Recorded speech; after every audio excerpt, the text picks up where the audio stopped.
কোনো কাজে ওরা যেতে পারছিল না, যার কারণে পুলিশ প্রশাসন যখন আমাদের সহযোগিতা চেয়েছে আমরা সর্বাত্মক সহযোগিতা করেছি। আমরা একটু পরেই আমাদের লোকজন নিয়ে আমরা গাড়ি ঘোড়া চালানোর ব্যবস্থা করছি। রাস্তার ব্যারিকেডগুলো আমরা তুলে দিতে সবাইকে সহযোগিতা করেছি এবং পুলিশ প্রশাসনকে সহযোগিতা করেছি, যেহেতু পরিবেশ যেন শান্ত থাকে, লোকজন যেন তাদের নিজ নিজ গন্তব্যস্থানে যেন ওরা যেতে পারে, ওরা গাড়িতে করে যেন ওরা যা ওই কর্মস্থলে ওরা যেতে পারে, সেই জন্য আমরা সর্বাত্মক সহযোগিতা করেছি। তবে এখানে কোনো অতিরিক্ত কোনো হামলা, কোনো মারামারি, কোনো কিছু হয় নাই, কোনো ধরপাকড় হয় নাই। আমরা শান্তিপূর্ণভাবে এই ব্যারিকেডগুলো তুলে দিয়েছি এবং যাত্রীদের শান্তিপূর্ণভাবে নিজ নিজ জায়গায় যাওয়ার আমরা ব্যবস্থা করে দিয়েছি। এটা হচ্ছে স্কুল এবং অফিস টাইম, ওই সময়ে মানুষের একটু প্রেশার থাকে, গাড়ি ঘোড়ার প্রেশার থাকে এবং স্কুল ছাত্রদেরও প্রেশার থাকে। পিক আওয়ার টাইমে আমরা দেখলাম যে শুধু আজকে না, তারা প্রায় সময় এইভাবে এই ধরনের করতেছে তারা এখানে এসে। তো আমরা যেহেতু প্রশাসন থেকে আমাদের সাহায্য চেয়েছেন, এই জন্য আমরা তখন তো প্রায় আপনার নাস্তা সেরেই আমরা উঠলাম। তখন আমরা কিছু ভাই এখানে এসে পুলিশের সাথে কথা বললাম, ওরা বললো যে আপনাদের সাহায্য দরকার। তখন আমরা ওদের সাথে বললাম যে আমরা লোক বেশি লাগবে না, আমরা যে কয়জন আছি এটাই যথেষ্ট, আসেন আমরা শুরু করি। তখনই ওনারা সাউন্ড গ্রেনেড ছাড়লো এবং আমরা ওনাদের সাথে এগিয়ে গেলাম ওনাদের সার্বিক সহযোগিতা করার জন্য, এবং সাথে সাথে ওরা ছত্রভঙ্গ হয়ে যায় এবং গাড়িগুলো মোটামুটি আলহামদুলিল্লাহ এখন স্বাভাবিক আছে। ভবিষ্যতেও এই ধরনের যে কোনো কাজে পুলিশের পাশাপাশি আমরা ইনশাল্লাহ তাদেরকে সার্বিক সহযোগিতা করবো। আপনারা কি কোনো কিছু না, আমরা কোনো ব্যানার না, আমরা সাধারণ, আমরা এখানকার লোক, এখানকার স্থানীয় লোক, আমাদেরও ছেলে মেয়ে আজকে স্কুল যেতে।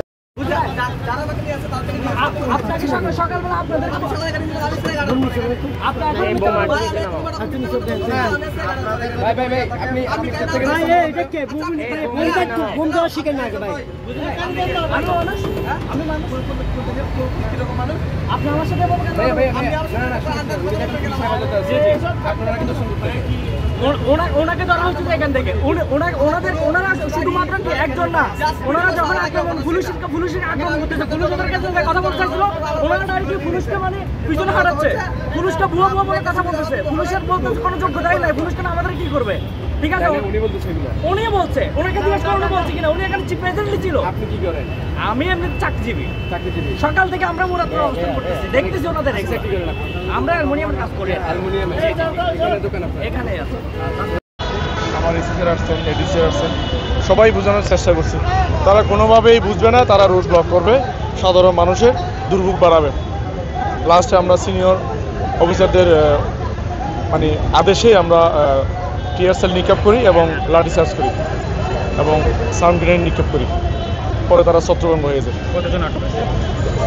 কাউন্টিংটা গুনতে হবে, আমি 10 জন পর্যন্ত জানি, এরপর আর হয়েছে কিনা জানি না, 10 জন পর্যন্ত আমি জানি, 10 জন আটক হয়েছে। এখন হতাহতের সঙ্গে আমি যাই না, এটা নলেজে আসে না এখনো। আপনাদের এই পরিস্থিতি নিয়ন্ত্রণে অন্য কোনো সংস্থা অসুবিধা নেই, ওরা সংঘবদ্ধ হলে আমরাও আছি সংঘবদ্ধ, সমস্যা নেই। আপনাদেরকে কোনো ধরনের সহযোগিতা করেছিল অন্য কোনো সংস্থা, সেটা যদি একটু বলেন, বা স্থানীয়রা? আমরা আছি, স্থানীয় তো আছে, যারা সাধারণ মানুষ তো আমাদের পক্ষেই আছে, সিটিজেন ফোরাম আমাদের পক্ষে আছে, সিটিজেন ফোরামস আমাদের পক্ষে আছে।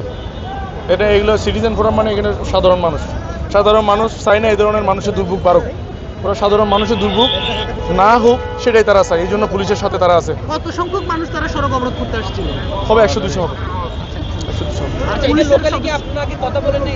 কথা বলছি, 1 ঘন্টা তাদেরকে বোঝানোর চেষ্টা করছি, তখন ওটা আমি এখনো দেখিনি। আন্দোলনকারীরা বলছিল কয়েকজনকে আটক করা হয়েছে, আটক করছি।